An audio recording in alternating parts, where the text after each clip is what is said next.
French Revolution vocabulary with whole sentences as always, and we are going to see why it is important and how was France just before the French Revolution happened, because it is going to explain to us why it happened. Coming up. Hello my friend, my name is Claire and I am here to teach you French with a smile. Okay, so let's practice these sentences together, my friend.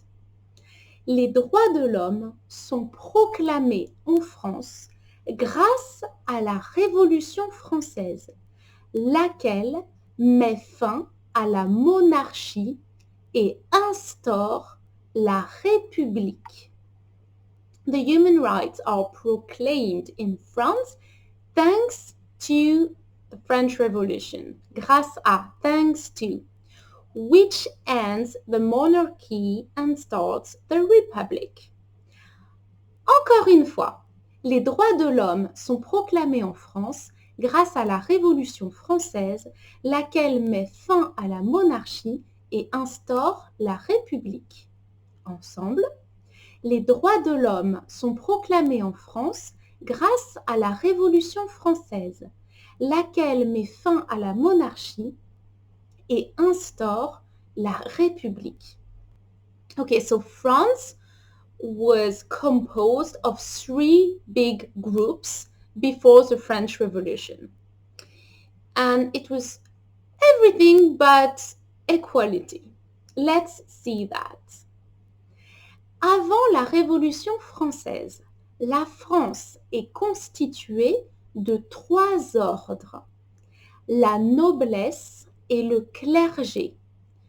Clergé means représentant de l'Église catholique, qui ne paie pas d'impôts, et le tiers-état, les personnes qui n'appartiennent à aucun des deux ordres précités.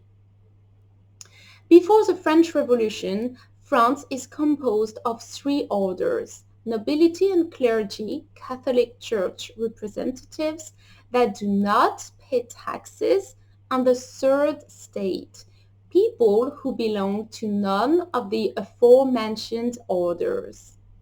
Encore une fois, avant la Révolution française, la France est constituée de trois ordres. Be careful here because ordre has two R's. Ordre, de trois ordres. La noblesse et le clergé, représentants de l'Église catholique, qui ne paient pas d'impôts, et le tiers-état, les personnes qui n'appartiennent à aucun des deux ordres précités.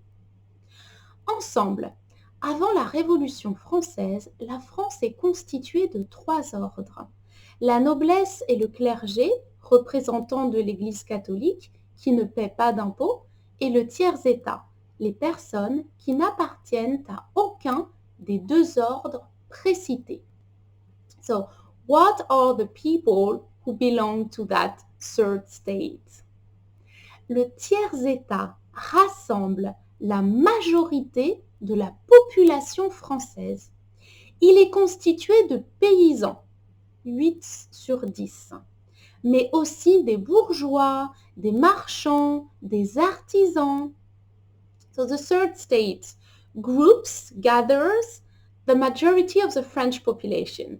It is formed of peasants for a ratio of 8 out of 10, but also bourgeois, merchants, craftsmen.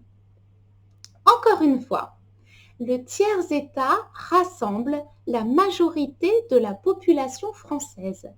Il est constitué de paysans, 8 sur 10, mais aussi des bourgeois, des marchands, des artisans. Ensemble, le tiers-état rassemble la majorité de la population française. Il est constitué de paysans, 8 sur 10, mais aussi des bourgeois, des marchands, des artisans. Of course, some people are going to react to this state of affairs. Cette société est contestée par les membres du tiers-état, bien sûr, mais aussi par des philosophes aux idées nouvelles tels que Diderot, Voltaire et Rousseau. Ces derniers rejettent le pouvoir absolu du roi. So roi is sometimes difficult to say. We can practice together. Roi. It's a bit like roux and a. Roux a. Roi.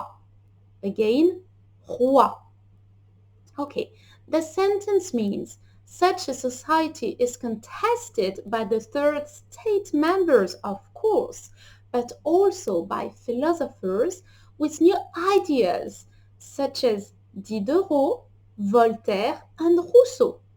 The latter reject the absolute power of the king. Encore une fois, cette société est contestée par les membres du tiers-État, bien sûr, mais aussi par des philosophes aux idées nouvelles tels que Diderot, Voltaire et Rousseau. Ces derniers rejettent le pouvoir absolu du roi. So the latter in French, it is either singular or plural. Ce dernier or ces derniers. Here it is plural, of course. Ensemble, cette société est contestée par les membres du tiers-État, bien sûr, mais aussi par des philosophes aux idées nouvelles, tels que Diderot, Voltaire et Rousseau. Ces derniers rejettent le pouvoir absolu du roi. On top of that, in France at that time, there was a very important economic and financial crisis. Enfin, la crise économique et financière fait rage dans le pays en raison de mauvaises récoltes ayant provoqué une disette et des guerres très coûteuses lancées par le roi. So rage is rage, une grande colère, rage. Faire rage to rage. Lastly, the economic and financial crisis rages on within the country because of bad crops which led to severe lack of food.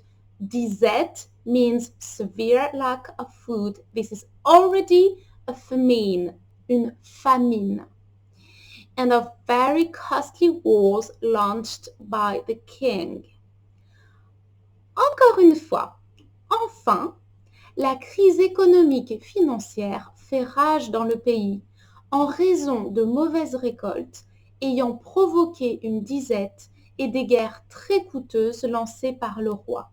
Ensemble, enfin, la crise économique et financière fait rage dans le pays en raison de mauvaises récoltes ayant provoqué une disette et des guerres très coûteuses lancées par le roi. So the king, at the time it is Louis XVI, he's going to react. He's going to try to do something about it. Par conséquent, le roi Louis XVI décide de convoquer les États généraux. So we see that word here, state, État, les États généraux. It doesn't have a capital letter like the state because it is not the state. It is les États généraux. There are several and it is different to the state as the nation. Donc, il décide de convoquer les États généraux afin de résoudre la grave crise qui secoue tout le pays. Les représentants des trois ordres vont donc se réunir à Versailles le 5 mai 1789. You can also say, my friend, 1789. 1789 or 1789. Consequently, King Louis XVI decides to convene the General States in order to resolve the deep crisis which shakes the whole country. The three orders' representatives will therefore meet at Versailles on May 5th, 1789. Encore une fois, and this is a a photo of Versailles. Encore une fois, par conséquent, le roi Louis XVI décide de convoquer les États généraux afin de résoudre la grave crise qui secoue tout le pays. Les représentants des trois ordres vont donc se réunir à Versailles le 5 mai 1789. Ensemble. Par conséquent, le roi Louis XVI décide de convoquer les États généraux afin de résoudre la grave crise qui secoue tout le pays. Les représentants des trois ordres vont donc se réunir à Versailles le 5 mai 1789. Excellent. And of course, my friend, this lesson is to be continued because we are going to dive deep in the French Revolution, so you have as much vocabulary as possible, and also, and maybe even more importantly, you practice whole sentences. This is how you learn, my friend. I am available for one-to-one lessons on Preply. The link is below, and I see you very soon on French with a smile. Bye-bye!